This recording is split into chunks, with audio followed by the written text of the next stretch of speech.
All right, so during that Xbox showcase, we did have Hideo Kojima show up on screen just to let everyone know that he had partnered with Microsoft to create a game that would take advantage of the power of the cloud, right? A project he said he's been thinking about and considering and would challenge him, and he's excited to do it. And it sounds like it's going to be years before we actually see anything come from it.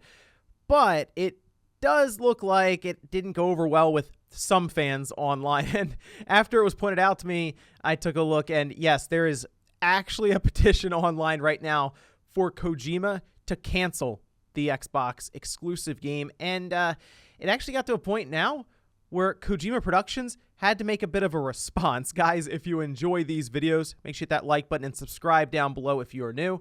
Let's first head over here to change.org where this petition came up. I saw John tweet this out, just kind of a screenshot showing it, and it has actually accrued another couple hundred signatures on this, which all you gotta do is type your name and just hit sign this petition, so it's not like difficult to do it. But you can see it says cancel Kojima Xbox exclusive game. It says Kojima is betraying his loyal fans. He has been blinded by greed. We must help him come back to the winning side. Please share this petition everywhere, all caps.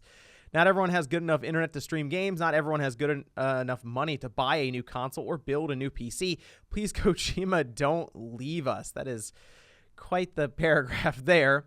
But 1,700 people have signed it, and they seem to think that 2,500 signatures is going to be enough to have Kojima Productions cancel what is millions of dollars worth of a contract. I'm sure that's the 2,500 signatures will push him over the edge to backtrack on that one. I mean, this is a deal that's been talked about for a little while by Jeff Grubb, and it sounds like there was a lot of negotiation going on. So I assume the deal was quite lucrative for Kojima at this point.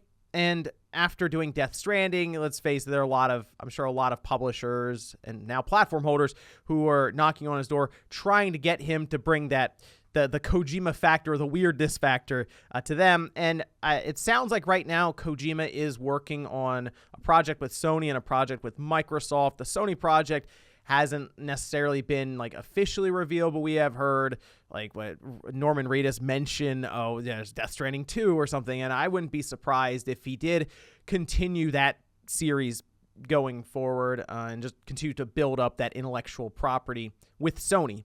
But on the Microsoft side, he seems to be interested in the idea of building out a game using cloud computing. And looking at this, they mentioned not everyone has good enough internet to stream games. I don't necessarily think this is a game you have to stream. And if it is, technically that would open it up to more people than ever. Like, if you consider the fact that Microsoft has streaming that they're building into TVs now with Samsung, and I'm not saying streaming is the best experience ever because it's not, but the idea that it's probably going to be for Xbox, PC, and streaming, yeah, there will be a large audience that would have access to it, even more so than like if it was just a PlayStation 5 title. Now, obviously, he could put it everywhere then if Microsoft wanted to, but they've expressed they're trying to build up Game Pass, and the only way it would show up on PlayStation is most likely if they allowed Game Pass to be on PlayStation. But, I mean, Kojima has worked on projects for many different platforms in the past. It seems like, especially now with Kojima Productions, when they were first introduced alongside Andrew House and Kojima sitting on the couch and shaking hands, that people just believe that Kojima Productions is part of Sony, essentially. And, I mean, it's not. Kojima wants to do things even outside of video games with seemingly cinema. He wants to make movies or TV shows or something, and he's kind of blurred the lines there with his own creations in the video game space as it is. Seeing this this petition, though, is kind of sad on its own, right? It's like, all right, that's fine. They'll make their change.org petition. It's 2,500 signatures, and I'm sure that'll be that. Like, nothing will really come from it. But surprisingly, we can see Kojima Productions did make a response, or they say after the announcement of our partnership with Microsoft using the cloud technology, many people have asked us about our collaboration with SIE or Sony.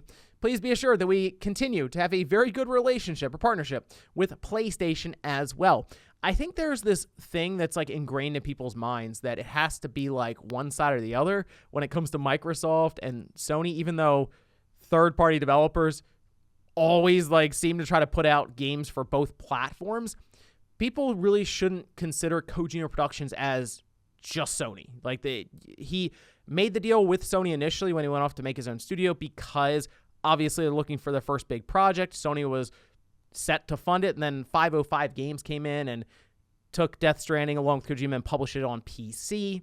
And now obviously he's looking around and realizing, oh, I can get money from Microsoft and from Sony. Yeah, I'm going to do that because, well, it's an independent studio. And I mean, Kojima's worked on several different platforms outside of PlayStation for a long time. He was working on games before PlayStation existed when he was making old Metal Gear games for like the old PCs. He did like Police Knots, and he worked on Boktai for the Game Boy Advance. And he wanted to get Snake into Smash Brothers, and they were finally able to do that with Smash Brothers Brawl. And even like Konami, of course, doing a lot of the publishing and deciding where things went. But like you see some of his creations with Metal Gear Solid 2 show up on the original Xbox with a specific version ahead of the PS2 in North America. And it's, again, he's bounced around throughout the industry in his years in gaming. So now we're just to a point where he can decide where he wants to go, and he feels challenged by making a game based on cloud computing that I believe is going to be similar to what we see with Flight Simulator, where it will use data from the cloud to compute things and build out, for example, an entire landscape that you fly over that's as close to real time as I'm sure they can get it. But like real world events will appear in Flight Simulator if there's stuff that happens on in different places of the world that you can actually observe. So Kojima hearing that, realizing that the Strand system probably can be built out even further, that's kind of where I think he's going with it, is he wants to make potentially his own world that blends with the real world. We've heard some canceled ideas or ideas from canceled games that Kojima wanted to do that sounded like he wanted to make it so a horror game could interact with you outside of the game. So yeah, Kojima's going to come up with something I think very weird and off the wall here. And I'm actually excited to see exactly what he comes up with here. But like I said, he'll probably have a game with Sony. He'll have a game with Microsoft, and Kojima Productions will probably just continue to roll in the offers and the deals all over the gaming industry. But I wouldn't think of Kojima Productions as just PlayStation, as trying to bring him back to the winning side, because it seems like right now Kojima Productions is doing just fine. But let me know what you guys think about all of this down below, with the change.org petition popping up asking him to cancel what is probably a very lucrative deal because it's not on a PlayStation system. Thanks guys for watching, and I'll see you next time.